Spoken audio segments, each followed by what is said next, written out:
Disclaimer: the information and education material contained herein is meant to promote the general understanding and dialogue of GAN's processing.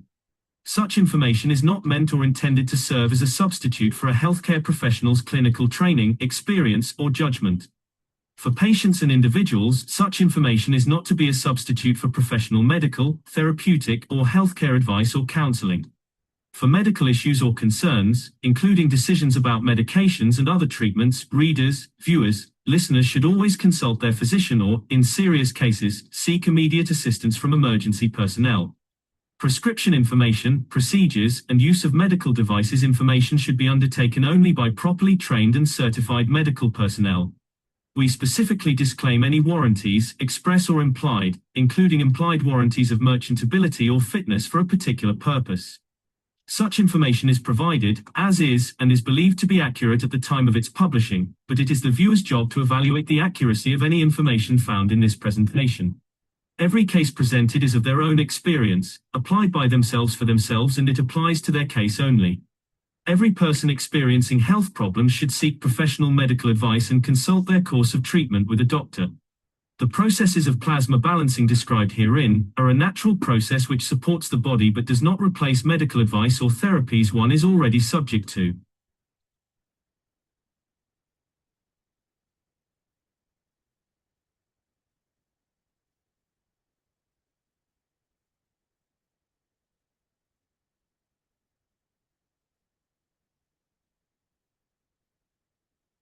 Thank you so much, ladies and gentlemen. Welcome to the Keshe American Knowledge Team meeting of 2026. And spring is in the air, which means it's time to spring forward. This is the Keshe Foundation Spaceship Institute Teachings on Plasma Science. So we are in the Intermediate PICO Tech series. It's time to hit the bullseye. My name is Alexander. I am from Canada. It is March the 29th of 2026. And this is part of the Keshe Foundation North America Plasma Education Series. So as we continue this, and you can see that we're at the end of this series now, we discussed beacons and ribbons and inherent arrays and the blur fill that goes along with it, but it's time to get a little bit more sharper in our focus. So we're focusing in on the bullseye. And this is a continuation. So we've been doing this for many, many years because we have to maintain the connection between the past and the present and the future. And all new knowledge seekers will be going through that transition that we've all been going through over the years. And each of us has gone through many degrees of shock and unbelievable confoundment. But the reality is the reality, and it's time to hit the bullseye with that. So let's remember what inherent means. It's existing in something as a permanent, essential, or characteristic attribute. And we have that. It's inherent. What is an array? It's an impressive display or a range of a particular type of thing, or it's an ordered series or arrangement. And of course, you can use it as a verb to display or arrange things in a particular way. And of course, you have choices on how to do that. But things get blurry when we obscure by making confused in form or outline, making indistinct, such as the fog blurred the outline of the car. Many synonyms include a mask, a veil, dark and dim cloud. To dim the perception or susceptibility of, make dull or insensible. Boy, we have a whole gathering of methods of making things blurry. How do we make things less blurry? So we seek security.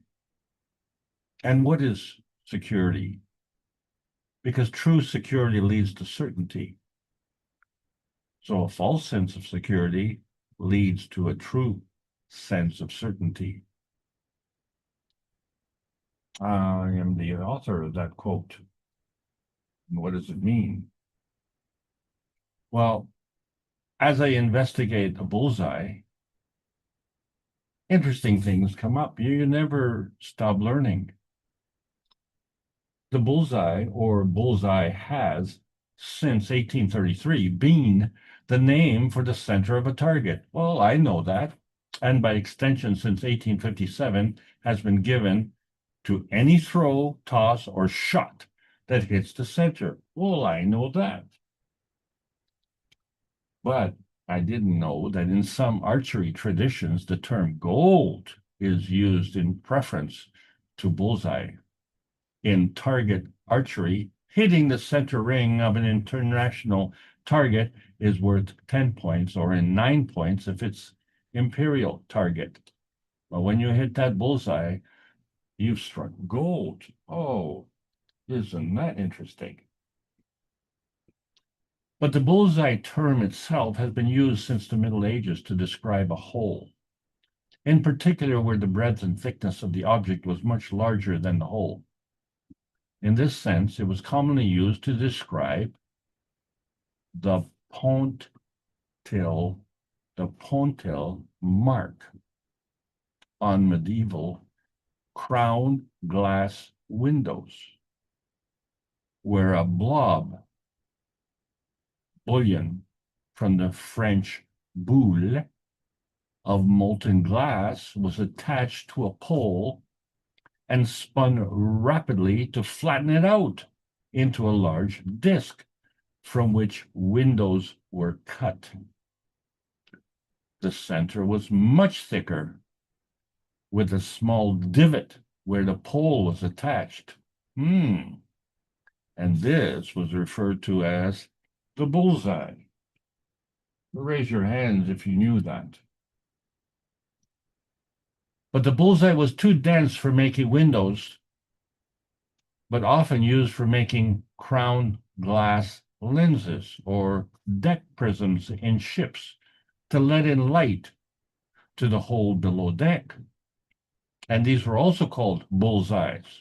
And by extension, police lanterns with lenses for focusing light into a spot became known as bullseyes. Well, I wasn't around at that time, so I have to accept this as the truth. And this thick glass was also called the crown. And the term bullseye became a slang term to refer to the British crown coin. Its use to describe the center of a target was first recorded in 1833. So according to the Oxford English Dictionary, or possibly as early as 1813, according to other sources. So the bullseye takes on a lot of different meanings. But when you look at the emission of attention from a plasma point, you have a launch point and you have a target point. Well, you better hit that bullseye. And that target point then has a launch point. And that better come from the bullseye to the target point. So in other words, when we talk about the emission of intention as the dynamic beyond the aura plasma interaction, the target point or destination point is the bullseye. And in the plasma science, you can't miss. So when we're talking about the third eye squeezy, that is why we have two eyes. And from that, we create one image. And that image is truly golden today because we have now understood the difference with the matter plasma dimensions. We thought that there's a difference between the physical and the plasmatic. Well, sure, the physical is gravitational where you can touch and see it, but the plasmatic is magnetical, you can't touch it or see it. But both are part of the feedback. The plasmatic is a substructure of the physical. And so whether we are discussing the matter plasma in the physical term or in the plasmatic term, it is still a feedback term, and we are feedback dominant. So in order to understand the rest of it, we have to take the old science out of the box and look at how things change significantly by levels of magnitude, that is 10 times 10 times 10. And so when we go from the micro to the nano, that's 3 orders of magnitude. And then from the nano to the pico, it's another 3 orders of magnitude. And is that to the extent? Well, I don't know. How big is large? And how small is small? So the principal matter, the PM ticks, are really, really small. That's why they're magnetical. And that's an energy pack. It's packaged nicely in a parcel. And these parcels travel all over the place and they diverge all through the universe and then they cross over. And when they come with a common denominator, they create a force field of dilution, bringing together the antimatter, dark matter, and the matter gen in the plasma gen conversion. But that is a maggrav in a plasmatic state. When we have another maggrav in a physical state, which we call our home Earth, and then we develop a field interaction with that, that becomes an inertia field of conversion to the physical state. And that's what we did. We did in Beijing, May the 10th, 2025, when the gold rush began. And this year, the silver rush has begun. And more things are going to happen because we're discussing the PICO atomic state, which is beyond the nanomonatomic state. And from there is an emission of a PICO beacon. And it is gravitationally inherent in field strength. And from there, it creates an emission array. It's from that nebulous, blurry point in the nano gap of certainty that allows us then to see the difference between the transmission highway, the transition highway, and the transmutation highway of carbon-16. And that's what we call the elevation. But we're in the low transmission state because we are looking at waveforms in singularity. And so we constantly have to go a crooked mile just to drive a straight line. And this is part of our transmission where we zig and we zag. While the zigs are magnetical and the zags are gravitational. And it allows us to go from side to side. And in that way, we can descend down that big mountain. How big is that mountain? We can modulate it.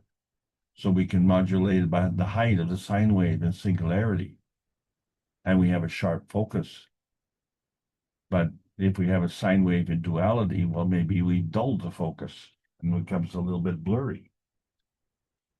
So we understand that these frequencies, as in a sine wave in singularity, also has zigs and zags, except that they go up and down.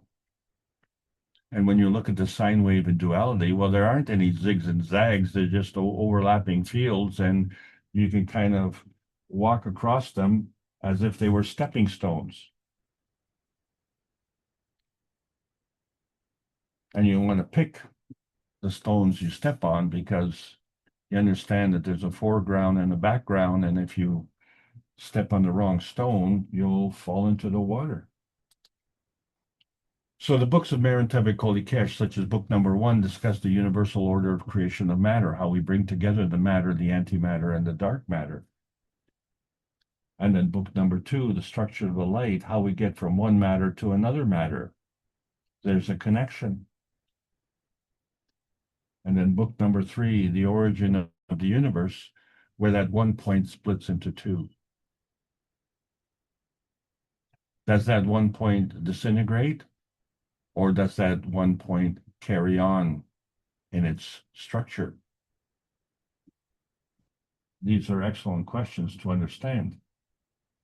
Because from our point of view, for 423 weeks, Rick Raman and the Universal Council have been bringing together one planet, one nation, one race for justice and world peace. And we've been trying to get our physical planet and its house in order,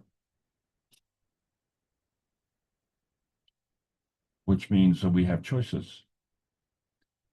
Too many of us choose the path of self-destruction. We focus on our faults, failings, and weaknesses. And so we're called fallen angels because we succumb to this angular density where we're falling through weakness. Of course, we increase our density and therefore increase the pressure and the gravity and increase our dependence on Earth space feeding. But there's always this internal pressure of the gas fields which offset that angular density so that the angular momentum is conserved. So that balance comes together in a duality. But we see the duality as duals, as a confrontation where energy manifests as a friction. And as we bring our hands together and maybe clench our fists, we manifest it to fighting. And what do? We create this density manifestation. We call that inertia as well. So gentlemen, shake hands and come out fighting. A very noble concept, isn't it? We have 10 commandments. Those are our commandments. Not a dog's commandments or a cow's commandments. They're our commandments. And then we find there's another series of missing commandments. We don't even have the complete package. And look at number 11, thou shalt not lie. Why? Well, we have energy binding, and this is important for our self-serving needs to create our dimension point. So when it comes to me, myself, and I, let's make sure that you know the truth as I see it. And my truth is at your expense. And why do we do that? Well, because we've all succumbed to being loose leakers, where our vitality is drained through our actions.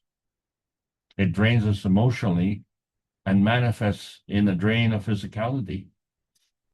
So it's time to gas up, and regular is not enough. We need to get super, because we have to engage in that transaction zone. And if you do it in singularity, that requires a solo effort. But when you do it in duality, it requires a partnership. Well, what is a partnership? It requires reciprocity, a balance of incentives, a novel concept. So the plasma rule is where the higher strength feeds the weaker strength. How does that work with your business plan where the higher strength dominates the weaker strength? Yes, commerce is based on a transaction zone. That's a binding zone. But we see that as a point of conflict, as a point of competition. And of course, it creates a density manifestation, which we call inertia. So as we try and define things, and we look at colors, and we see the color wheel of red, green, and blue, but they come up with all sorts of colors because there are these blurry boundaries, and they give us this flexibility to see hundreds and hundreds of different colors. And they all come together in this blurry field. So nothing is more representative of this blurriness than Saturn's rings. We see these visible rings, and we see these shadows. We see that the body of the planet is different.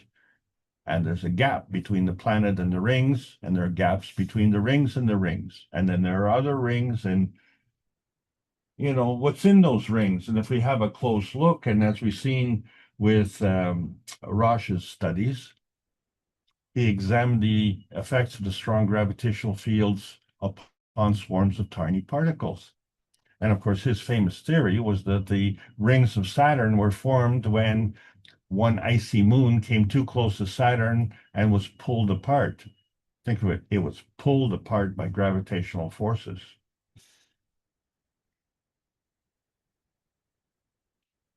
And he calculated a method to measure this. That became known as the Roche limit. So, as knowledge seekers, Do you see the Roche limit as a pulling apart of the gravitational forces? So these rings are filled with all of these bits and pieces. But what do we see? We don't see the bits and pieces, we see the rings. And so when we look at a frequency like a sine wave in singularity, we just see the caps. We don't see the troughs. And when we have a sine wave in duality, that gives us more of a flatter surface. So by increasing the frequency, we become more stable. So when we're looking at this dynamic plasma, we can see that there's an inside and there's an outside. Well, our aura is the same thing. It has an inside and an outside. But we like to be very specific and say, well, this is me and this is not me. And so we put a fence around that. And that fence seems to be our skin. And then beyond our skin, we say, well, this is me and this is not me. But wait a second. You say, well, I have my space. Well, your space is not very physical unless you put a fence around it. So how do I not violate your space when I have a space? And what happens if we stand side by side? So you say, well, then we seem to be sharing a space, don't we? It's all very confusing when you start to think in those terms. So our points of view are the top only, that path link. The bottom is the blur fill, right? So we see the progress as we go along. But that susceptibility all comes together from the upness. But there is also a downness. So the upness is what we see, and the downness is just a blur fill that, gets us to the next upness. But we have this motion, and that's how the ray motion is part of creation. Where on the one side we have the balance of the natural decay and the natural creation, but on the other side we have a natural decay and a natural creation. And so there's a boundary in there, and it's kind of blurry, so we kind of fudge this. But that boundary area is a bonding area. And because it's blurry, then we fudge that as well. And we say, well, we're not exactly sure what's in there. Thank God it works. But we do know how to race cars, and we do know how to go from here to there. And this is especially important if we leave our home and go grocery shopping, get in our car and drive. Well, where are we driving? Usually it's the x-axis dimension on the ground. But as far as the Earth is concerned, it also rotates around its pole, which is a y-axis. And then the Earth itself is kind of a big and fat thing that's, big and fat at the equator and kind of diminishes towards the poles. Kind of like the glass turning of the bullseye. So as we're doing our dimension building, it starts from a point. In the plasma science, we refer to it as a PICO point. And so you see the car. But either the car is moving or you're moving. No two things are standing still at any one point in time because energy is always in motion. So where you go from one point to another point, you just add a second point and connect them. And so those 2 points are not the same PICO points. But you see the car go. One moment's here, one moment is there, and everything else that's in between, well, it's a kind of a handy blur fill. So we have a destination target. I want to go shopping. I get in a car. What is your destination? the supermarket. So what is in between? Well, that was just a point between the home and the supermarket. So we just kind of blur fill that. But we have to understand that in order for us to maintain our gravitational certainty, we are always having this rotating field that's going around.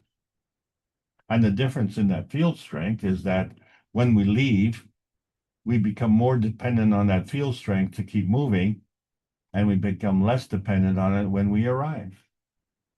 So the arrival becomes the destination bullseye along this x-axis transmission, which is perpendicular to the ground. So as we step on the gas, that input rotation is perpendicular to the motion. But the output motion is aligned with that rotation on the ground. And so we can move forward or we can move backward, whichever way we want to go. But when we look at on the pH scale, we have to remember that wherever we are there. So there's always a correspondence even on the pH scale, because when we look at the water, it always totals 14. And it has different potentiation layers. So we do the same thing. We have to go from somewhere to somewhere.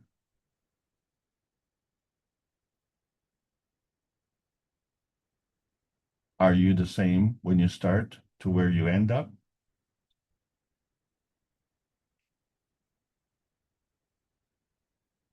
We're just referencing the ground, aren't we, on the x-axis dimension? So there's another factor to take into consider, and that's the emotion of the position map. Because our aura is a dynamic plasma interaction. And so we have this rotating field, and we have this feeding radiance that's coming to us. But we are the feedback radiance. So our position is always a gravitational certainty, and where we go is also a gravitational certainty. And so to go from that one point of certainty to another point of certainty, you have to travel through that reality dimension. So literally, you're going from one bullseye to another bullseye, but you're doing this with your emotion. Because I want to go shopping. I want to go to the grocery store. So we want to come to Earth. That's another bullseye. So we have a physical field capture. And we call that rock solid evidence, isn't it? So that's our reality bullseye dimension. We're here, and we're here. And you know what? We have a lot of stuff that comes with us. We have a whole periodic table of elements, and that is also here. And every one of them is its own bullseye.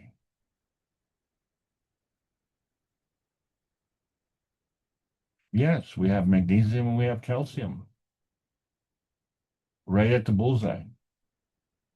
And then we have these other things. We could have copper, could have silver, we could have gold. So they all kind of come together.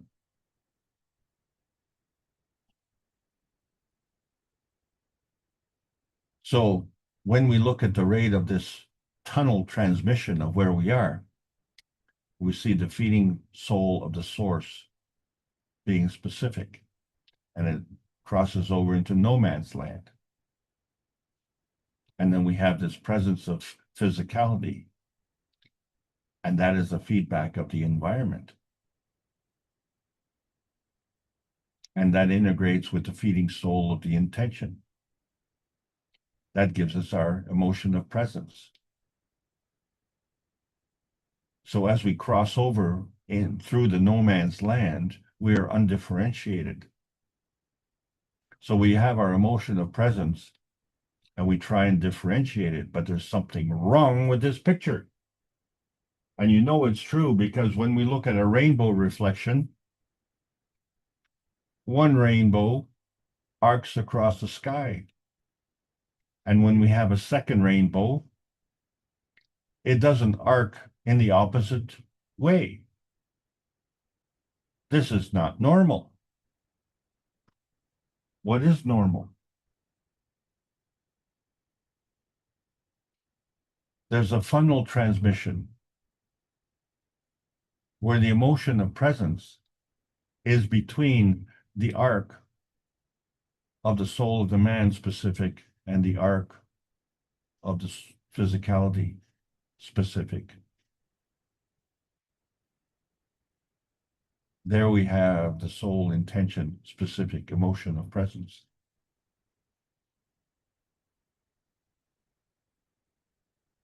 And that's what we see based on the point of view of the presence of physicality.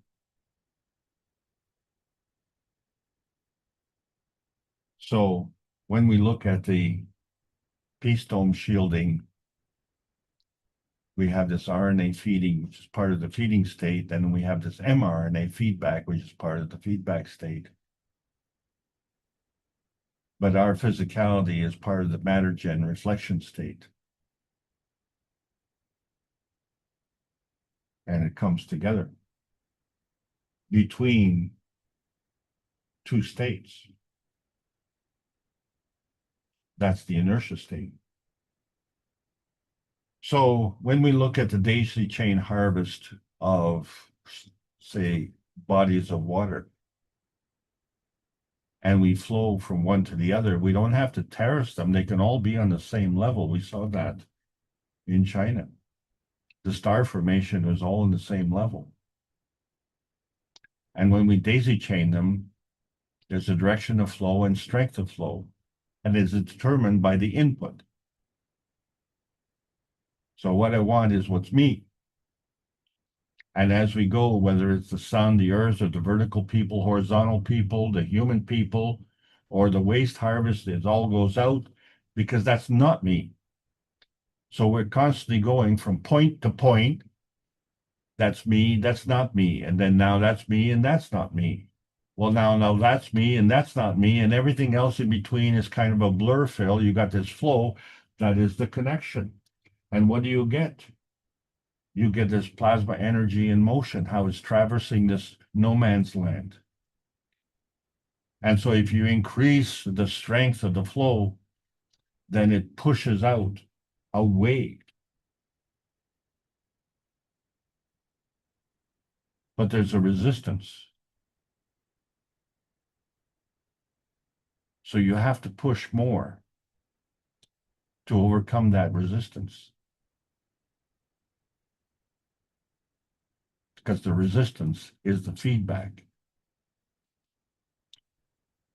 And the resistance is the highest at the farthest point.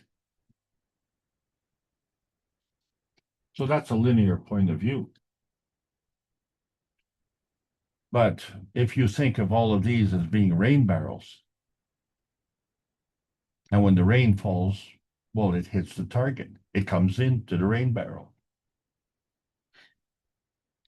And then from one overflows into the other and keeps on going all the way out. But what is interesting about the raindrops is they act like a beacon. From wherever the rain hits, a wave goes up. And in order for a wave to go up, well, another wave has to go down.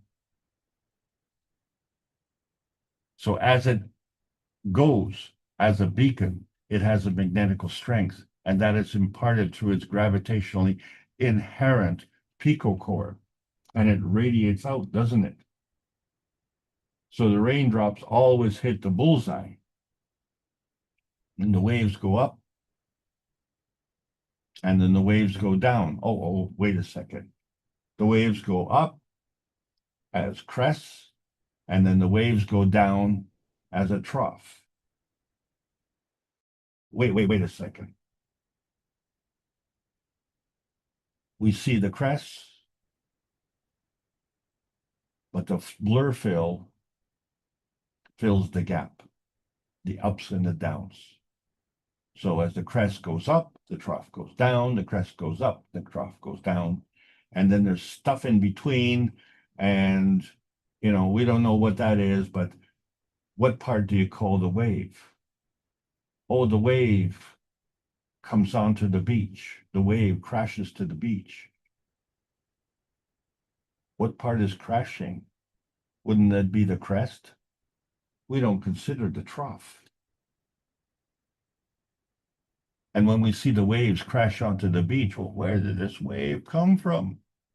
And we know that the waves are crests and troughs that radiate outwards from a center point. That center point is the bullseye. And from that bullseye, it doesn't just go in one direction, it radiates in all directions. And if you would say, well, there are 360 degrees in a circle, so you could say that it radiates out in 360 points. But is that how many points there are in a circle, or are there other points in between that we're not taking into account? Well, that's okay. We'll just fill those in blurrily and radiate outwards. But what about the other half? Because if we're looking at the wave in singularity, we just see the crest. But what about the trough? Oh, wait a second. There's something wrong here. Yeah. Let's look at the trough. So we see that there's a crest and there's a trough, and it radiates out in all directions.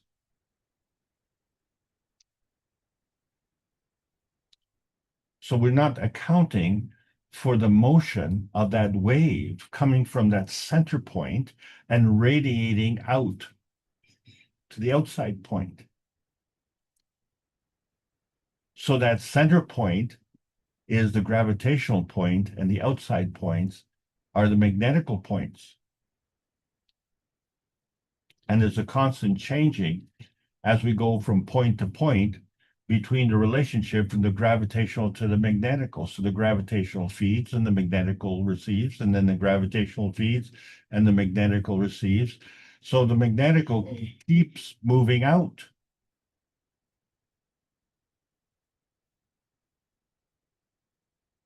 But it isn't just moving out the crests, it's moving out the troughs as well. So when we look at the nanostars and how they are created, they develop a synergy based on the two sides of the same coin. And they can be head to head or tail to tail.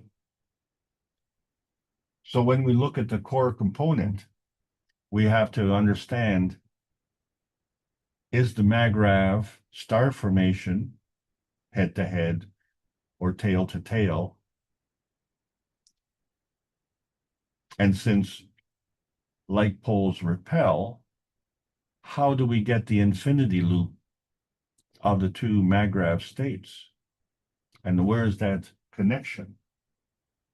So in singularity, if we stack up these nanocoatings in layers and they stack up together, you get this core component stacking. So the stacking is based from its gravitational emission out to its magnetical. But there's this center point. And that center point is not just static, but there's a motion.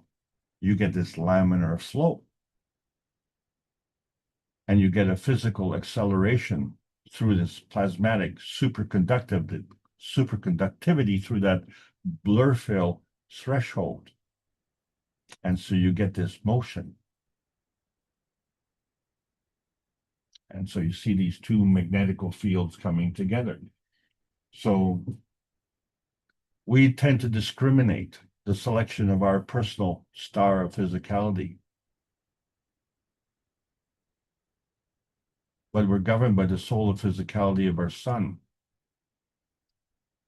And there's a blur field threshold that crosses from that pre-selection process and the soul of physicality of the stars in the universe. And the sun is shielding us on many levels.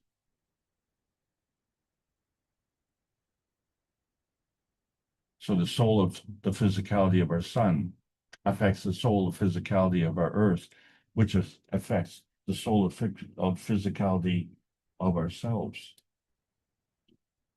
And so it's all based on energy and motion. and energy in motion has multiple dimensions. And so based on surface to volume ratios, we can determine the negative and positive charge. And by putting a bend like a wave, we have another dimension. And that dimension, known as the inflection point, is the difference between here and there. There's one side, there's another side, but there's an upside and there's a downside. And based on the orientation of that inflection point, we can see whether or not it's positive or negative. And so we find that the oxygen is positive and the hydrogen is negative. And so this is how we look at our elevation. That position of choice comes together with two fields, giving us gravitational stability. So our outlook is that magnetical stability, and it's all determined by the emotion of our position. And so we can change that, and we did. We brought together the humanity civilization, and we have so many of us, and each of us is a beacon of that inherent dependency on this earth space, but each of us is unique. And we've categorized us as individual races. And yet all of these different races have the same story of the Great Flood. It's probably the only thing that all of us agree on. So when we look at the nanocharges, they all agree on this beacon charge and this beacon discharge. So we have the gravitational core and the magnetical outer part. And so that gravitational core being the lowest common denominator, being the copper wire, we coated it with nano coating, which happened to be made of carbon. And it was a nanocrystal of diamonds. And we could align that. And through that monatomic alignment, we created superconductor. And then we nested these layers in monatomic layers. But these layers have nano gaps. So this gap is, if you take the index fingers and point them to each other and then rotate one hand 90 degrees, you create a tetrahedron. Inside the tetrahedron is the gap. So when you look at that tetrahedron called the star formation, we have one magnetical orientation and we have a gravitational orientation, the coming together of the matter state, dark matter, and antimatter. But remember, that magnetical point is also coming together of the antimatter, dark matter, and the matter state. So our Earth is also combination of matter, antimatter, and dark matter. So wherever you are, wherever you put your boots on the ground, you're not upside down, you're not down under, you don't walk on the ceiling. You always have this gravitational certainty.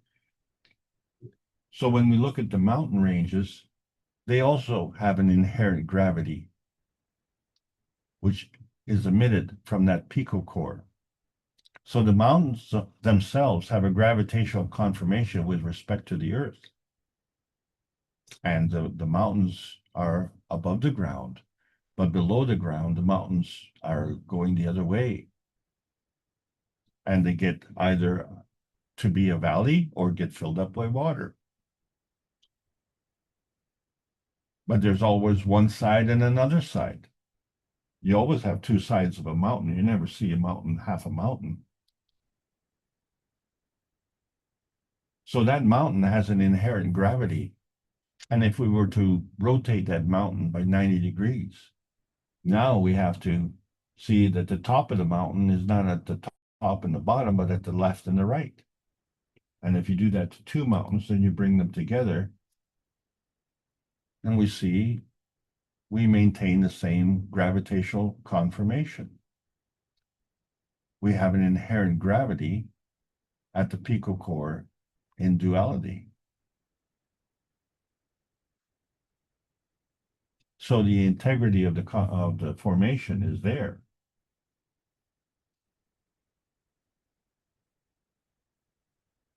But now we've created a different mountain. Not only does it have a left side and a right side, but it has an up and down. And of course, here we are the array, and we can be on the flat, or we can be on the up, and we can be on the down. And our boots are always on the ground.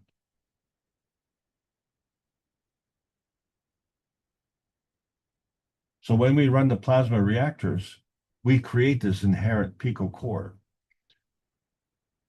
The rotating reactors are driven by motors filled with GANs. And when we structure them in a star formation in the PICO core, we get a gravitational conformation. And that's what we did in Beijing. And you see the star formation, well, it's kind of flat, but it's not in singularity. Each point in the star formation is in duality.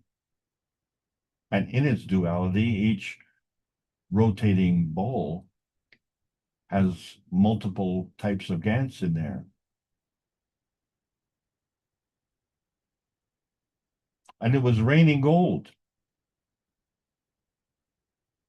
And some of them fell into the spoons. We put the spoons out there to capture the gold.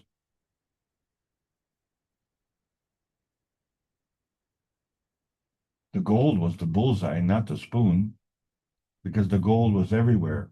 The place had to be cleaned up because there was a dynamic blur fill in these reactors. The target was Earth, not the spoons, not the floor, not the people. So we are also beacons of consciousness.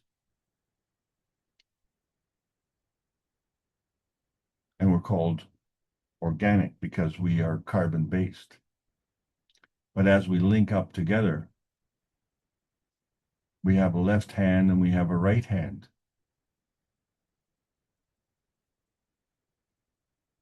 But we also have an upness and a downness.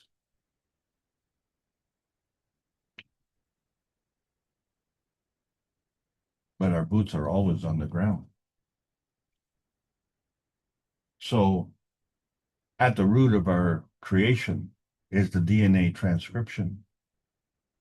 And as we see with this waveform, there's a difference in the healthy state, which is alkaline, and an unhealthy state, which is acidic.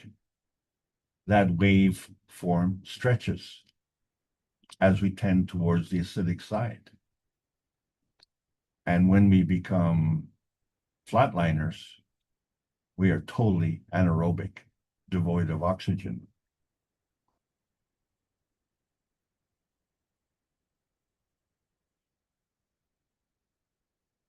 So when we look at the potentiation of hydrogen, when it's alkaline,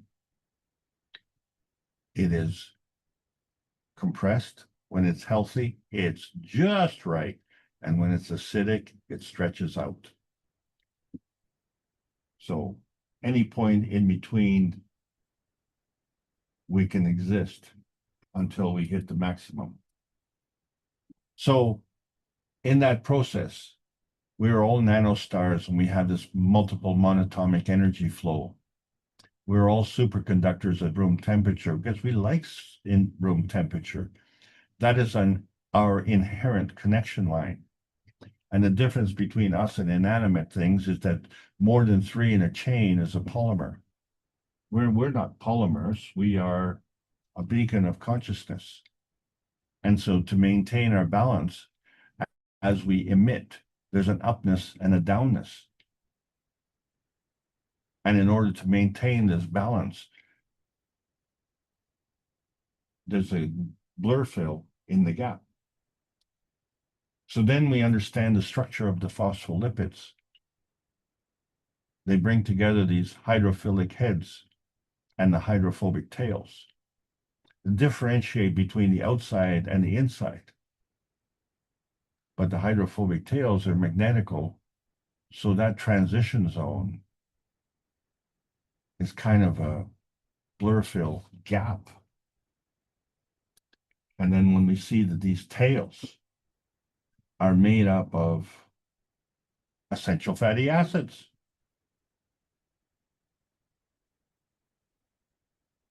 and they're in a straight, balanced line, they form the skin of the cells.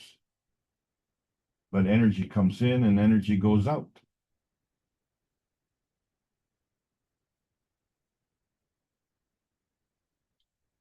So there's a transition in and out.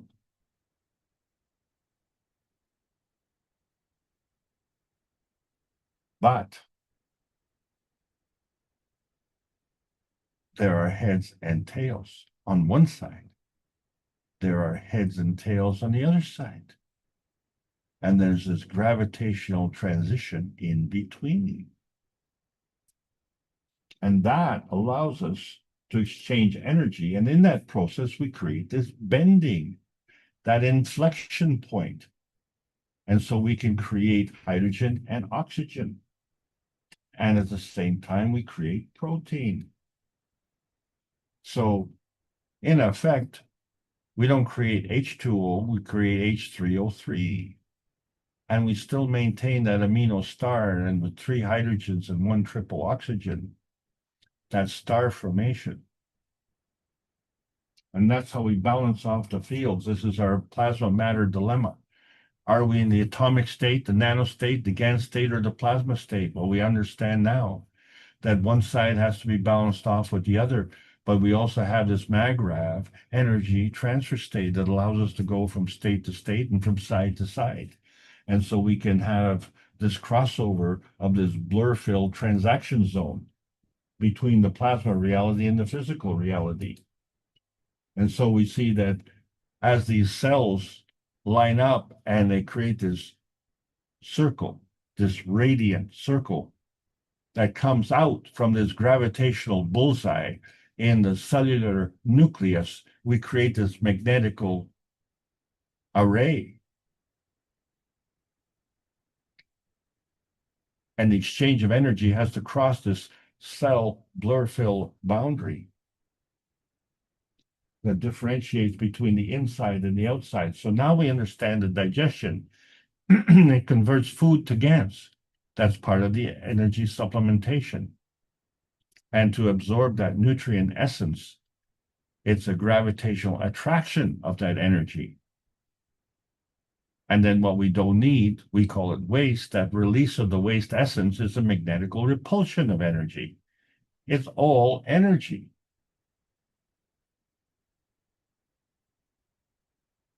And the facilitation of the physicality comes from that calcium inherent characteristic at the gravitational neutron, that nucleus, where you have that internal pressure. And so that becomes our gravitational neutron certainty, that interaction between the intensity and the outintensity.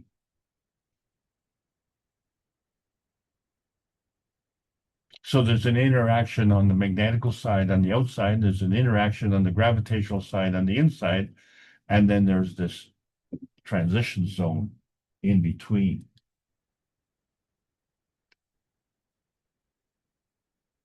And it's all based on charge, and charge is in motion. Energy is always in motion. It comes from the plasma state to the GaN state to the nanostate to the atomic state or whatever state, dependent on the convergence of the forces. So we demonstrated this with the GANs of the soul by using the cups of life. We took 2 cups of emotion and created the GANs of the emotion. And we took 2 cups of physicality and we created the GANs of the physicality. And when we took the GANs of the emotion and the GANs of the physicality, we created a GANs of the GANs. And that gave us a gravitational certainty in that transaction zone at the PICO core, the nucleus of all of our cellular parts and pieces. You are a gravitational entity traveling in a magnetical field. And that field is connected to the cup of the universe. And so we take the copper, which is physical, and the zinc, which is emotional, and the carbon, which is a connection to that. And so our existence is either a symmetry or a reflection of the radiation of the love that's coming from the Creator. And if it's coming from the Creator, it's coming to our gravitational position in our physicality, isn't it? So when we're looking at our physicality, is it a reflection or is it an illusion? And are we just at the point now where we're pioneering America? Do we really know what we're doing, or are we basing everything on Aphrodite, the ancient Greek goddess of love?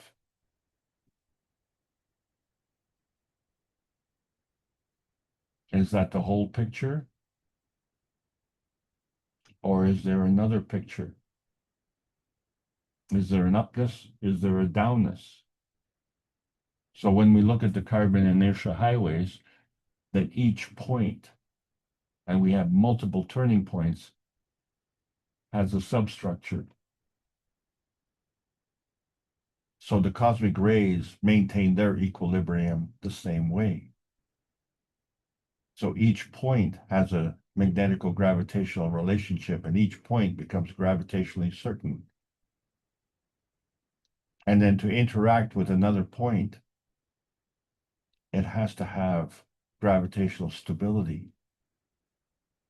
So as the magnetical fields flow around, all around, the gravitational points always point to the center, that PICO core. So this is how we have the creation of the free plasma. It follows this inherent connection line, that transaction zone in one star formation, and how it interacts with the transaction zone of another star formation. And so we can squeeze this plasma state and mold it however we want, depending on that gravitational PICO core. That's why you have the flexibility of your body and the flexibility of your skin and everything else, the coming together, the creation of life using carbon, oxygen, hydrogen, and nitrogen to create the structure within a structure. So when we created this rain of gold in Beijing, there was this inherent susceptibility and singularity. And how do we determine this inherent susceptibility in duality? We had to facilitate a gravitational completion by way of an external input of the Gans field of humanity. Yeah, you are the gold finger. You're the one that changes the counterweight measure, where on one side you have the physical and the atomic state, and the other side you have the nuclear and plasma state. And in relationship, one is gravitational and one is magnetical.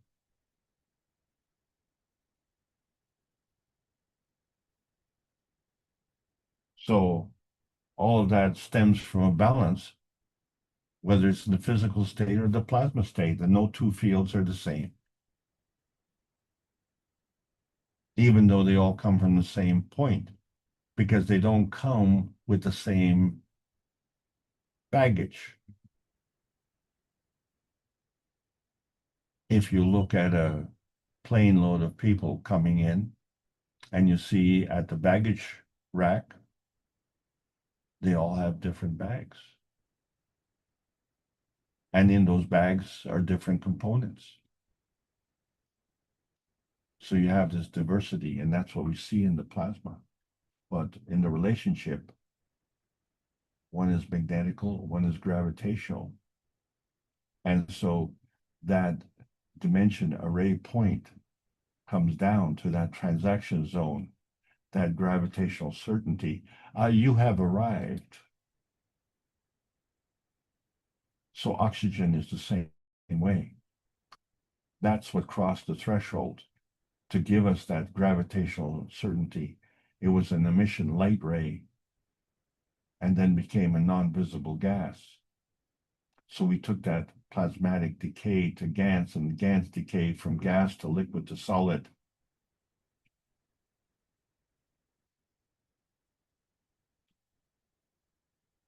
The inertial density manifestation is gravitationally inherent through that oxygen. Major component in water, which is a universal solvent. And we use that as part of our supplementation. This is required due to our consumption that we've gained through an acquired knowledge given to us by conditional teaching by ancient teachers. But what about the unconditional teaching by the Creator? Showing us a new awareness, how we can cross that historical threshold. It could be hysterical between the cosmic feeding and the loosh harvesting, because these inherent attributes give us a gravitational confirmation at that gravitational center point, that gravitational PICO core. That's a gravitational certainty. That is a mutually assured point of construction. And so when we look at the cornerstones of the spheres, we see the coming together of three dimensions. And we become just monuments of litter here or here or here. And so we have this blurry point of stability, or a blurry point of security, or a blurry point of certainty. But when you bring these three dimensions together, that is your position, bullseye. We're in uncharted territories, but we are an array within an array, and there are many stars beyond the nano monatomic state covering the full range from decay to radiation. We are the bullseye, the AI, the ancestral intelligence. We are the technology. We are the inertial product. We are the image of our dimensional convergence point. And so we understand that we have the capability in our hands, the technology to facilitate energy portability between that energy state transition, which we call elevation, that takes us from the physical matter state to the energy state, or that inertia, which takes us from the energy state to the physical matter state. When we talk about elevation, it obviously involves expansion. From that bullseye, the rings radiate out in all directions. And so for 635 knowledge seeker workshops in a row, we've been trying to bring together that greater oneness, that greater bullseye that teaches us how to suddenly transcend the limitations of nuclear science. It's all part of the cosmic ray transmission. And our next sessions are coming up in April. You can join us to participate in understanding how this energy transition is done,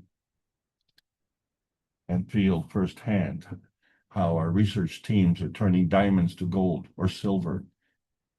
As we said, we are in the beyond May the 10th of 2025 PICO core of truth era. And so we're bringing that scientific rescue, opening the blinds so we can hit that bullseye, one nation network at a time. And that time is now. So as we said in the 630th Knowledge Seeker Workshop, we have this embedded inherent frequencies. And the soul of physicality has a threshold. Right now, it requires a blur fill. But perpendicular to that, things are always in motion, because the soul of physicality always hit the bullseye, can't miss.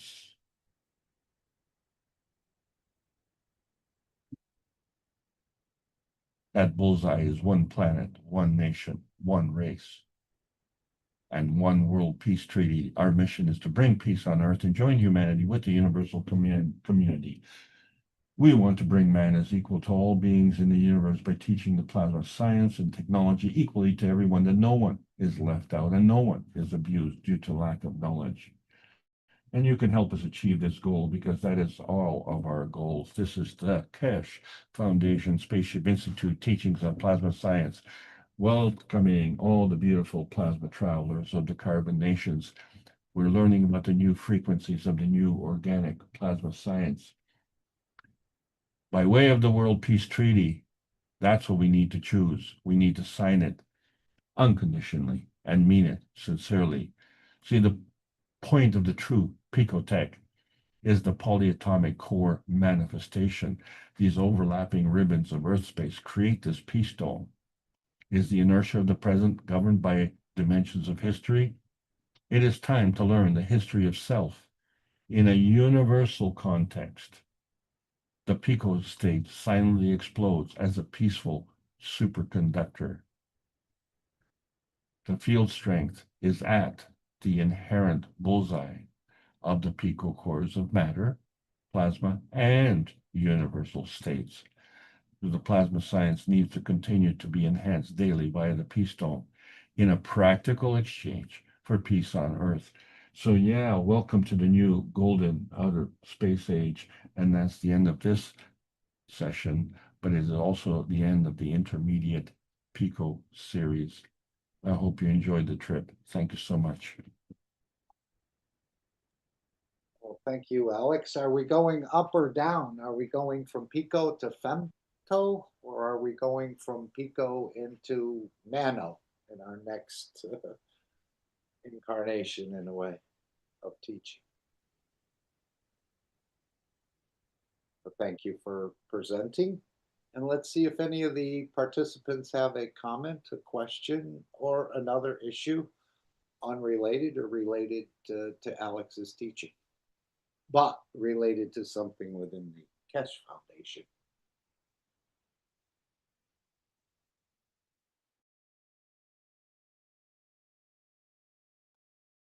Gail was mentioning earlier about this gap, the energy gap. I think, let me just take a look at the transcript there, where I think he mentioned gap a few times, but he said you have to look at what we call the space gap of energy. What it creates that pulse, what does it create that frequency that leads to the creation of such an object? So this gap, can we see a gap like this? Can we measure a gap like this? Can we control a frequency or an emotion? I think the gap is the emotion, but how do we play with this gap that we sort of can't see, but maybe we can feel? Any thoughts, either from Alex or anyone else, or Gail? Maybe you can add, maybe I'm not being so clear about what you wanted to say about we have to look at or understand this gap. Mr. Keshe is saying. I think, yeah, to me, it's indicating that if it's too far away, then you're not close to the creator, that kind of thing. And also, can we actually see things through the soul, even though we only see a small spectrum through our physical eyes?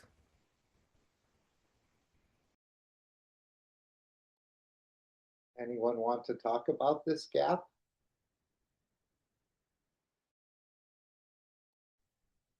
I thought Gail was doing a terrific job.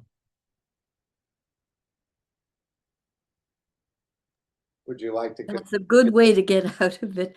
And by the way, Alex, I had to stop and laugh when you said hysterical because it's very appropriate. Thank you.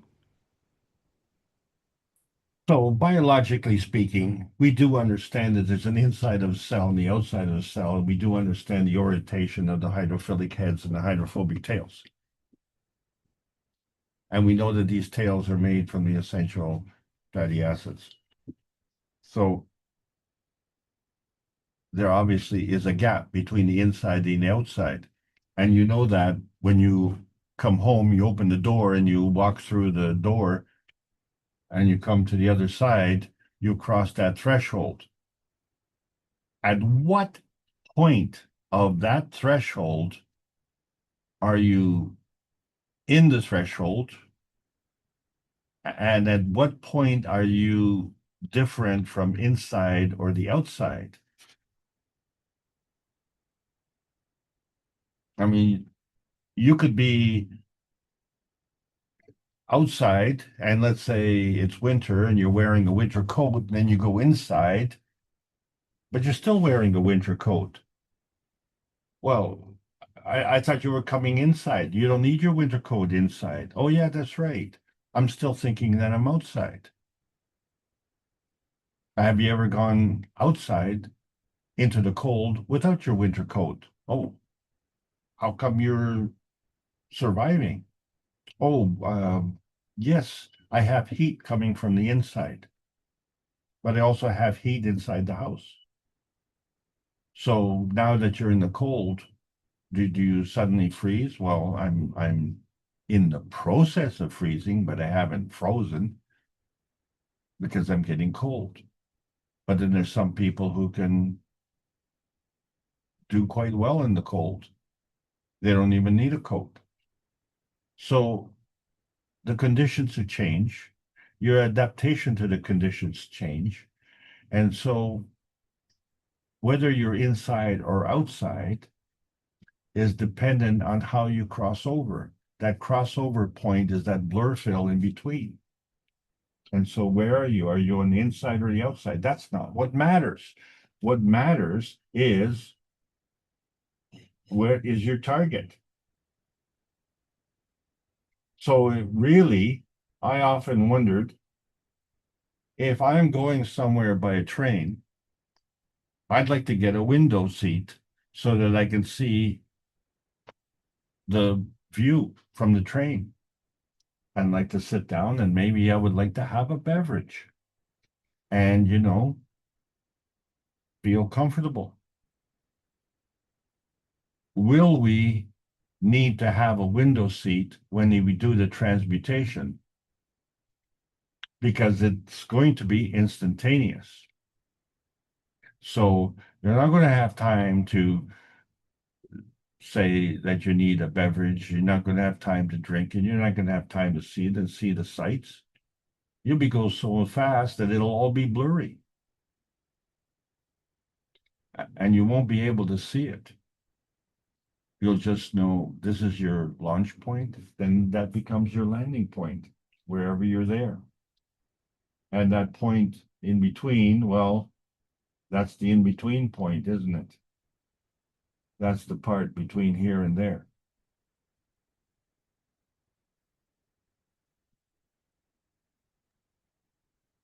Okay, it's still a mystery. I thought Mr. Kesh said at one point in time that the cosmic rays or the fields interact in the space gap between the RNA and the DNA. This is where the actual fields do their work, but what gap is there and what fields to introduce to get what you want is still quite a mystery to me. Well, if you are at a launch point and you're looking at a target point, now you have a specific direction. You have chosen a specific direction. But your emission of intention radiates all around. It's like a raindrop. It emits a wave. So on that wave, you have a choice which way you're going to look. And to determine where you're going to look, you have to make a choice. You say, well, how many times have you asked the kids, and I guess we've all done the same thing. Oh, what are you doing today? Nothing. What do you mean nothing? You're doing something. And then, a wise guy said, well, I went to the washroom today. Well, congratulations. I'm glad you were able to go to the washroom. But I mean, when we say, well, what did you do today besides just exist? Just besides just being a lump of coal, did you do anything that was beneficial for humanity? Oh, no, that's beyond my pay grade. I just want to play games. Just tell me something that's warm and fuzzy and I'll be happy. Well, that's good. That takes care of me, myself, and I, but it doesn't take care of anybody else. And so what we have to realize that if we want to have the benefit of our emission of intention, we have to enlarge our scheme. We can't just look at what we need. We can't just say, I'm the target point, you launch it to me. Why? Why would I want you to be the target of my emission? So a lot of them substitute the launch of a mission as being a punch, a bullet, an injection, something that violates your skin. And then, of course, worst of all, a verbal abuse. You want it? Here. How do you like me now? Well, why are we operating in that way? Because that just diminishes everything. Not only does it diminish the target, it diminishes the launcher.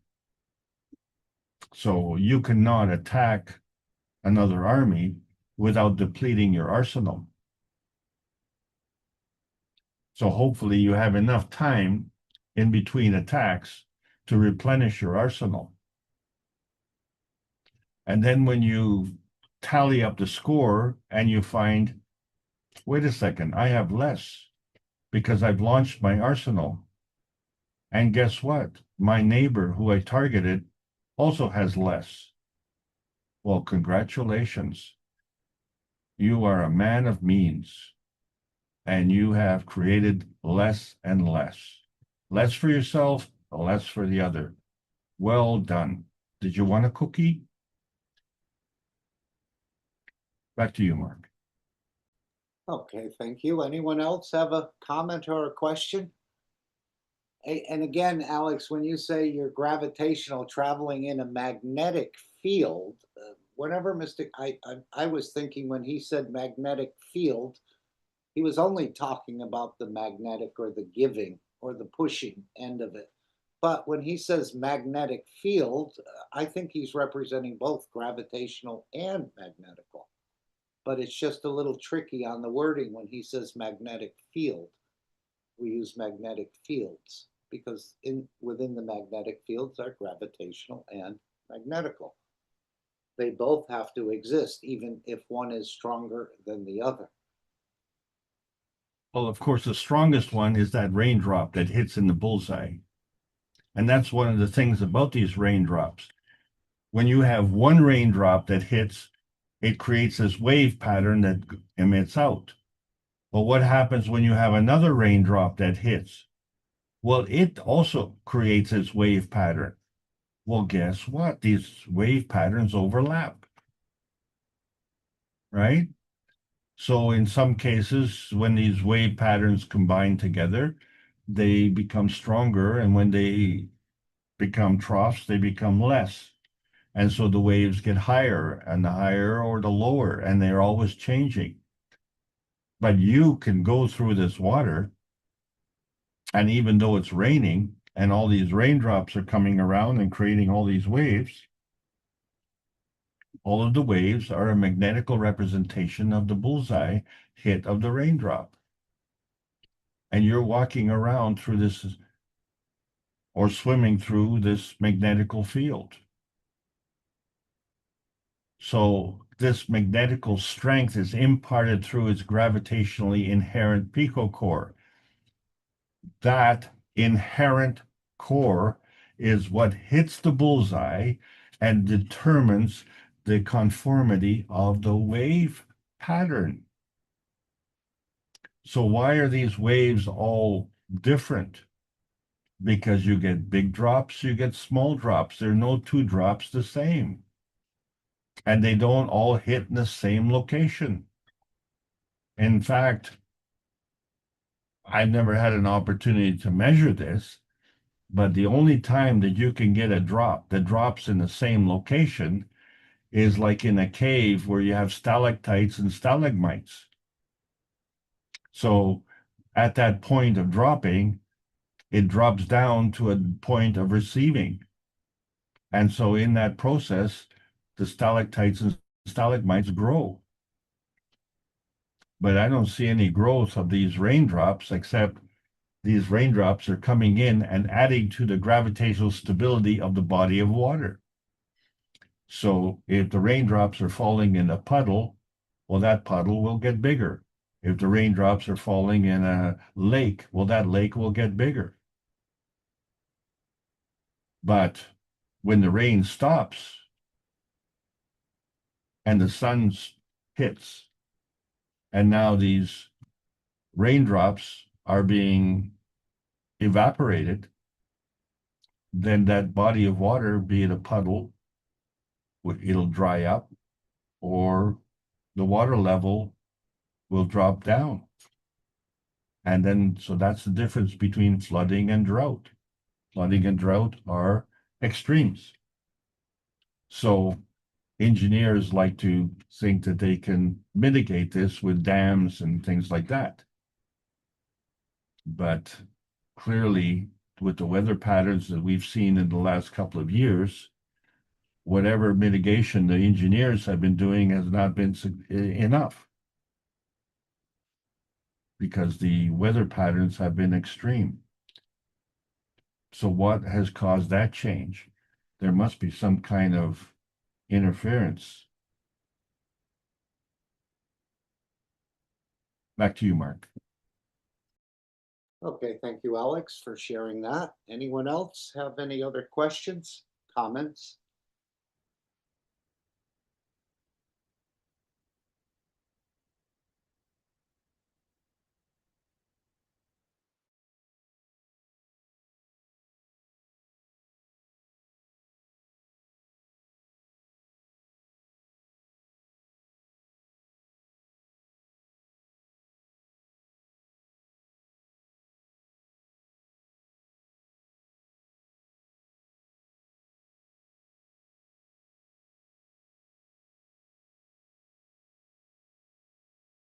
Did I have my mic closed?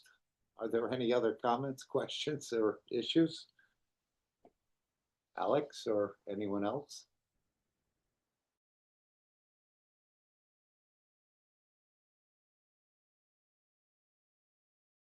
Sounds like everyone is satisfied up to this point. Thank you, Alex. Well, thank you, everybody, for allowing me to continue to present. And thank you for supporting the Cash Foundation. Remember, we're all part of the Cash Foundation. So in essence, we're supporting ourselves through this knowledge. And we have a whole generation of youth that has not had the best education and has not really understood how society really works and how it should work. And there's a difference between the man-made reality and the universal reality. So let's continue teaching, and let's bring peace and prosperity to this planet. It's actually a very easy thing. And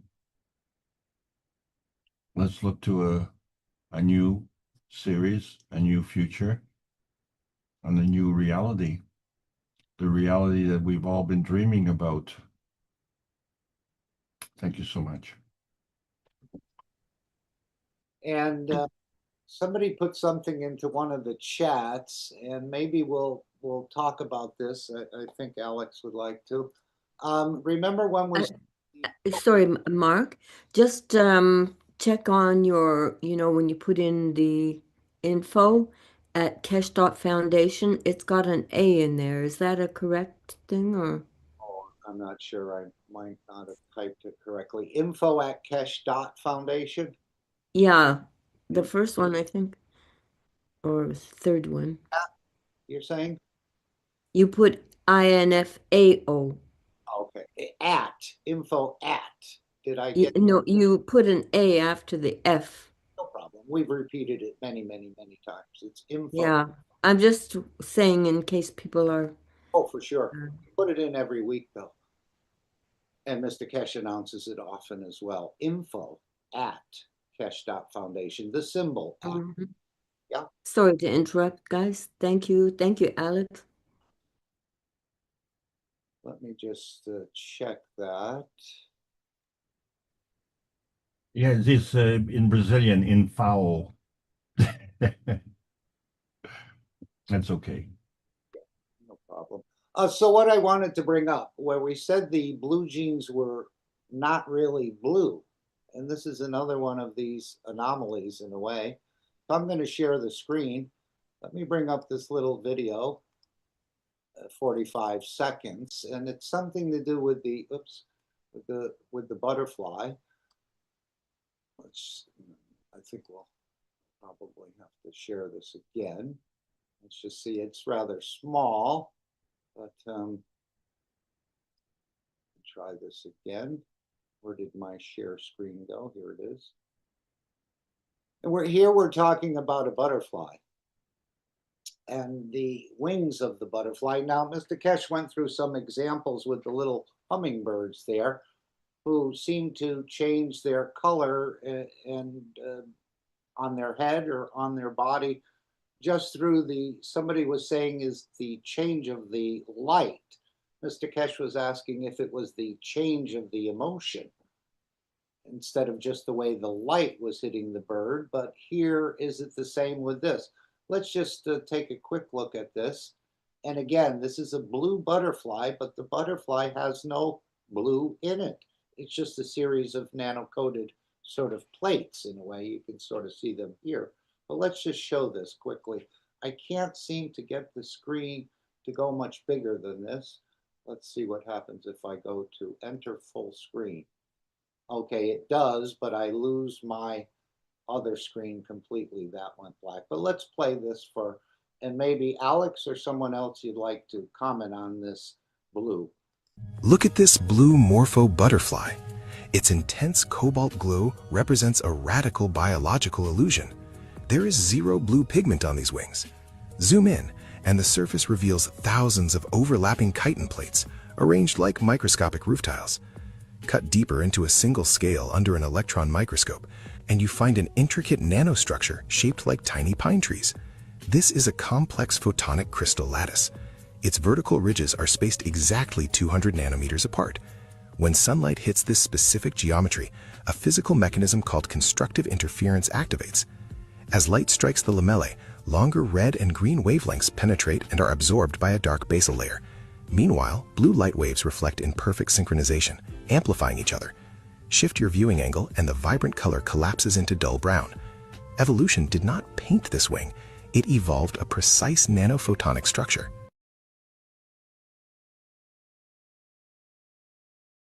Okay, let me escape out of this maybe I can't now. Okay, now I have two black screens. I'm going to need some help. It doesn't, see what happens here. Oh, okay, I think I've lost something. Were you able to see that? That was excellent. Okay, we thank Andrea for that, but I can't get out of the screen. Let's see if this will work. Mark on the upper left, upper top of it there. You see the red. Can you, I think it's the whole page. I may be wrong, but See is anything? that, I can't seem to get out of this. Huh, oh, I don't know why. Escape. Okay, There were two screens marked as oh yeah, there you go. there it is. Okay, so yeah, I just thought I'd show that. Again, it may be a different process than the blue genes. I don't think the blue genes have any nanoplates or crystal structures within them that can't hold the blue, but that's the way it works in nature. And as they said, as the light changes, Mr. Kesh said, is it the emotion of the bird or is it the light that changes the color? We have a video on that somewhere as well, where there was a period of teaching where he showed that little, I think Rick brought it up, and we saw the little hummingbird change from red to green and he was wondering, is this what we can do with our emotions? I don't think Mr. Kesh was wondering, but I was wondering. And perhaps, as he said, with a slight change of the emotions, the hair could change or the skin color could change as well. We haven't understood really this creation of the emotion in a precise way that it gets results rather quickly. But it's there. Any comments on this butterfly? So how do we recreate that butterfly wing? Can we do it? Can we change our RNA so that our skin reflects blue or whatever color we'd like? Is that possible? Our aura does. So that's the difference between the plasma reality and the physical reality. So the blue genes are a physical thing. It's a physical man-made thing, whereas the butterfly is a plasmatic manifestation. And so that is inherent in its own structure. But when you look at the delicate nature of the substructure, and my hats off to whoever, made that video, that they brought together a very important point. And speaking of points, you can clearly see that in the lattice structure, there are peaks and valleys, and that there are tree-like structures. So you have roots at the gravitational base, and you have these ridges which are like trees in the forest. And it's actually, what is surprising is not the structure. The surprising thing is our inability to explain this and understand this and teach this, in our schools. And it doesn't have to be at the university level. That can be at the very early stages, whatever, that we are need to understand the relationship between the top and the bottom, the ups and downs, the magnetical gravitational, the positive and the negative. So Mother Nature seems to do very, very well. Try and replicate this yourself. And then you understand that when a doctor talks about creating life, and say, well, tell me, how to create a rabbit or a butterfly or an egg. We could do a lot of things with modern medicine, but we cannot replace the creator. However, we can use the energies and the gifts that the creator has given to us, because that is unconditional. So what that means is undifferentiated, and we can take that energy and manifest whatever we wish. So obviously the butterfly has manifested its whole thing. I just wonder if this butterfly, which at one point was a caterpillar, was it able to see its wings? And did it know that it grew the wings? And did it remember that at some point it didn't have wings? So, these are really, really good questions. But look at the leaf that it's sitting on. That is not a damaged leaf. That is a leaf that is made in that particular structure. So these are the wonders of nature. But nature is teaching us. We just have to remember that we are the students, and this is a garden, this is a nursery, and we are the seeds in that garden, and we are also part of the growing. As we grow, we learn. That's the purpose of life. So God bless everyone. Thank you so much. Okay, thank you. I just thought we'd share that. Any other thoughts, questions, anything about the game? Any other issues? Continue to explore the game. As Mr. Kesh said, there's much that will be put into this game in the very near future. Well, maybe next couple months or maybe next couple years. But give the foundation and its team time to sort everything out with the game. It's not perfect, I think, yet, and this is why I think he said we're not going to advertise it much until certain things get worked out and other things get settled in the background, and as far as the pay and the backers for the coin and the rest. Apparently, I don't understand it fully, but there's other ends that need to be tied up, and that's what's happening. So continue to give to the team that's developing this game, and it's a gift to humanity, and you're part of, again, carrying this small carpet corner of a very large carpet. We're all just carrying a little small facet of it in a way, but we're adding, just like what Alex showed in the drops. The larger or the smaller, it doesn't matter. They're all contributing in whatever way you see fits you. Anything else from anyone else? Otherwise, I'll play the final disclaimer. Hey, Mark, I was just wondering, I don't know if you remember a while back we had that big pack that they sent out that we bought. It was like we had all kinds of stuff that they gave us, and they gave us the zinc, the CO2, the packs. And then somebody asked, how do you use those? You remember what Mr. Kesh said? No. I don't remember either. I mean, you can put it in a I guess big bottle or container or glass, and then you use it as a, I guess, drinking or You're talking about the replication unit? no, no, no, no. There was a while back. There was a big pack that we ordered. It was you had they gave you all kind. They got your shirts. They got your the packs for eyes, the all kinds of things. Yeah, it was a pack that we bought. Okay. And I bought, and then now like you know it was CO2, paint pan, all kinds of things that they got. And Okay. then somebody, like I said, was asking, what do we do with those CO2s and the zinc? Um, Tesh said many times there's a lot of things you can do with it, but yet he said he'll explain a little bit more. Usually these products do come with some sort of info sheet within them. I'll take a look and see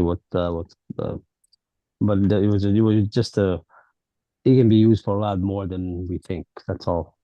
Yeah, and in different ways, when he explained the pain pen before and how it was shaped in the star formation and how you could regenerate that pain pen and the sharing of the pen and so on. So there's a lot to open up. And he said that about many things, from the discs to some of the other cosmic ray units. He said, we'll teach you how to use them in the future.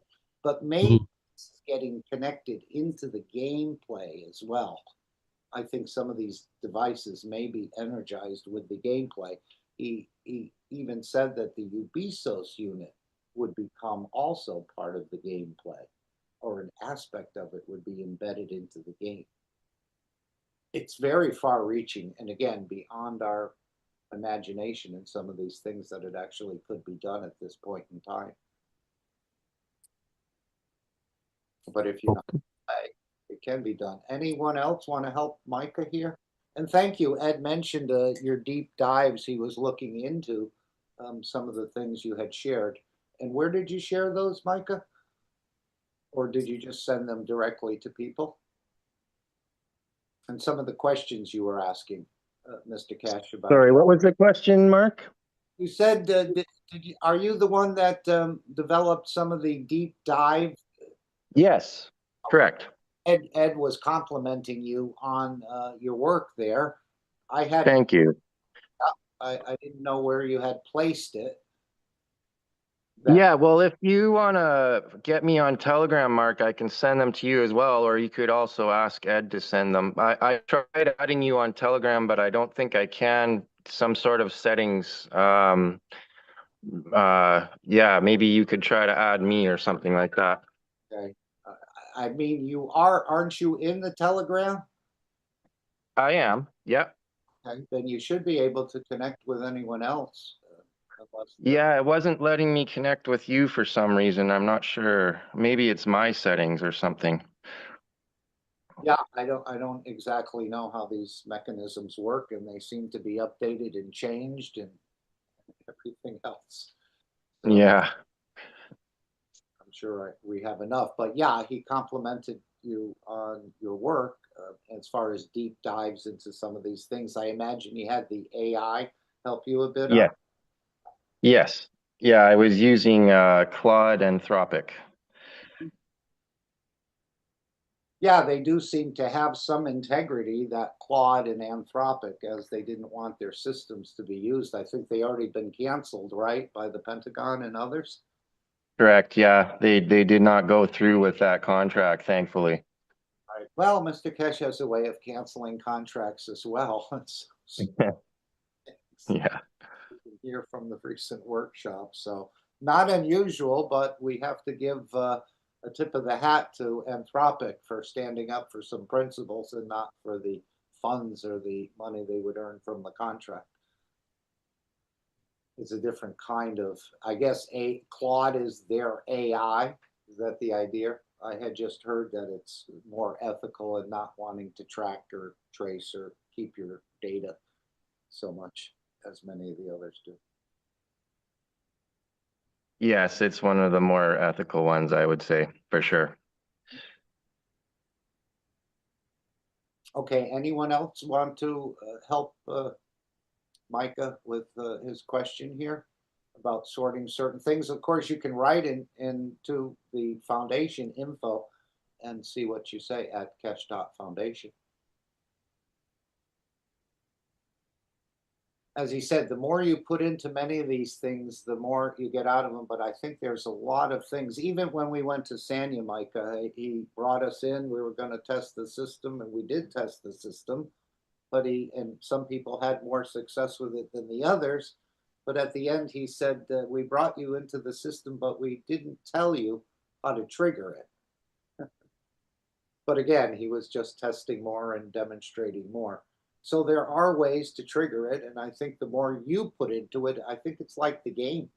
Perhaps the more you put in, the more you'll get out of it, he said.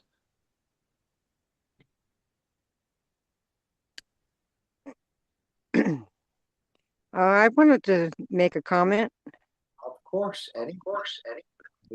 For the patches, I just make plasma water with them. So I'll set the jar of water on top of the patch. I just wanted to answer that question. Okay, and like transfer. Yeah, it works really good.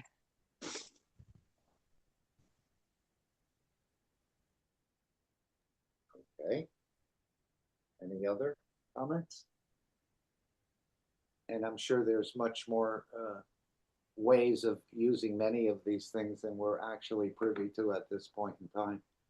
But I think, again, they're going to, well, he did say the store is going to go into tens of thousands of products. So I guess we will have matter state products as well as working on the energy dimension or the scans of GANs, just the two energies, your cosmic rays interacting with the cosmic rays of the system to produce a new emotion. This is what we call the GANs of the GANs. All right, let me bring up the background. If there's no other comments or questions, we'll play the final disclaimer. Anyone else? The store. What's the best way to get? I still can't get into the store through my computer. I'm sorry. I thought you had resolved it at one. No. What I did last time is I just sent an email message. I told them, I said I'd like to buy this, and this through the email, and they sent me the order, and I just went through Wise and sent the money. That kind of worked. Again, perhaps a change of browser. I've been hearing some funny things about certain very popular browsers that have a way of limiting access to certain things that their algorithm perhaps is blocking. So perhaps trying another browser like Brave or what's the other one, Yandex. You may find the Keshe Foundation link there and connect to it, perhaps, unless there's something internal to your system, which probably it is. As I said earlier, it's not so much the program or the store as it is with us or our system that's not able to connect. Okay. I wish I could help. Has anyone here experienced the problem, and could you offer us your solution and how you worked around it? But it sounds like you found a workaround, even though it was a little bit difficult. Yes. Michael, what is the actual address that you use? For what? For the store? Store, yeah. Yeah, just I go right to Keshe Foundation website, click on store. Okay. And then, but it won't. Go ahead. I've been using HTTPS and then colon and 2 forward slashes, and then I just put in store.keshefoundation.org, And then sometimes you can try putting another slash and then the word store again. I put I the put on the chat. If you try, I think I open right now. Mm-hmm. were you Yeah, able, I did too. Yeah. were you able So to click on what is telling me, I'm sorry, what is telling me right now, I just went on the Cash Foundation and then went on the store and then it's got forbidden. You do not have permission to access this that? resource. Yeah, I But it, don't use that. I don't so, anymore. Raphael said you have to clean your cookies in your computer. okay, So if you clean your cookies, maybe you can get it. okay, okay. But Even the mm, link that I put in the chat, Milan, is not connecting you. Hold on, let me look. Yeah, because otherwise I think it's something setting in your system is blocking it. I just opened mine again. It's so easy. But it does look funny, you know, you've got store at the beginning and store at the end, but it works.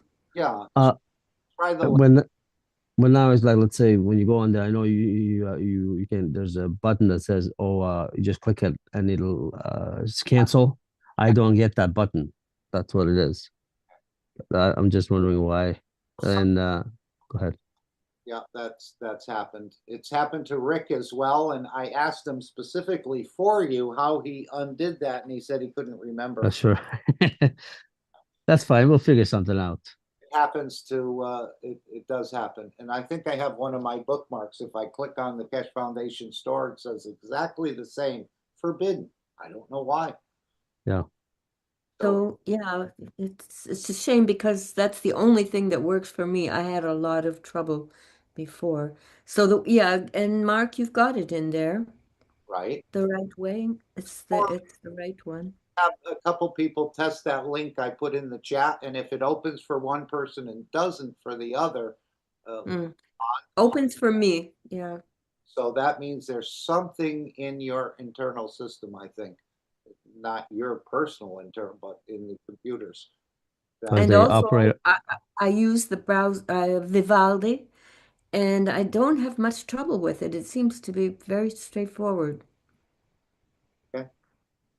Yeah, these computers can, they do have the ability to block and limit certain informations or misdirect you or direct you in a way that you didn't think you were being directed in. So yeah, there's a lot going on in the background of these structures. That's one of the reasons I wanted to become more unconnected, because it's just too tangled to keep up with. You don't know when you're being subject to whatever you're being subject to. Well, But the operator error. yeah, I was just used the link over here, clicked on there. It's still saying forbidden. yeah, there's something in your system that's causing that to happen if someone else can click it on from South Africa or other places and it goes right in. Yeah. And you would So think the last place, but it actually works here. so I'm using it on the computer and on my phone. It's still the same thing. Yes, So okay. if you have the same, Which browser are you using? I was using Google. I was also using I don't touch it. Firefox. I was also using DuckDuck. I used to use DuckDuck, but apparently Google has taken it over. Oh, yes, they did. Even though they kept the name the same, I believe it's part of the. I don't use, yeah, it won't work very well at all. I Right. just use the Start Page and Vivaldi, and they seem to be very good. Yeah, try the Russian one, Yandex, as a search, and maybe it can bring you a link that will allow you to go in. I don't know the solution, and I'm not good with these mechanisms. Not terribly good. okay. Thank you. But message the Kesh Foundation and see if there's a response of why you have tried and can't get in. Maybe they have the solution. As I said, Rick couldn't remember how he corrected it, but he corrected it within minutes. So Yeah. I'm saying it's some sort of setting, I believe, or perhaps browser. Okay. Not positive, but I'll ask again just to see if it comes up, and because obviously we want you to be able to, and everyone else to access the Cash Foundation store. but soon to be, and maybe it'll appear on Shopify before we remedy your situation. I'm not sure when that will take place, but he did say the Cash Foundation store will disappear under its cover now and will reappear on Shopify or perhaps some other places like the One Nation Network. We'll see. Awesome. Yep. Okay, if there's no other thoughts, comments, or questions, I'm going to play the final disclaimer. Session will come to an end, and we'll meet you in one of the upcoming meetings. All right. Thank you all for being here. Have an amazing rest of your day. Continue to spread the plasma technology knowledge, even though it may sound strange to many others. They're locked into the matter state as I was, and just coming out of it. So, and if they do understand something, don't rub it in their face or I told you so. Stay on the humble position, because even we don't know very much about the entire matter up to this point. But I think that it will be a rapid progression as knowledge is transferred through cosmic rays rather than the conventional way of reading books and the rest, even though that will still play a part. Mr. Pesh has a number of books to finish. But I think a lot of this understanding will start to get transferred through the cosmic ray technology, and that's what we're testing in the background, or those who are in those monthly sessions are helping to perfect this transmission and use of the cosmic rays touching the emotion. But we'll see, and it's going to come through the gameplay on the next session, so I don't know what that will entail, but it won't go through the Zoom anymore. It'll be on the internet, obviously, but once the One Nation Network has the cosmic ray antenna, even that aspect will be eliminated, as I understand it. We won't need the internet. We'll have our own independent, self-maintaining, self-supporting structure. And of course, the other structure will still exist. You'll still have to operate in that structure for some of what you need. But as time goes on, less and less of that structure will you need to engage in, as I see it. But it'll still exist, and you'll probably still have to engage in it for certain reasons.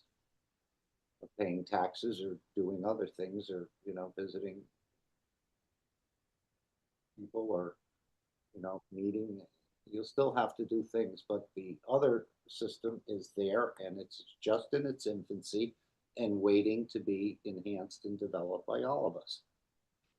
So he gave the gift, and now it's for us to promote it and support it.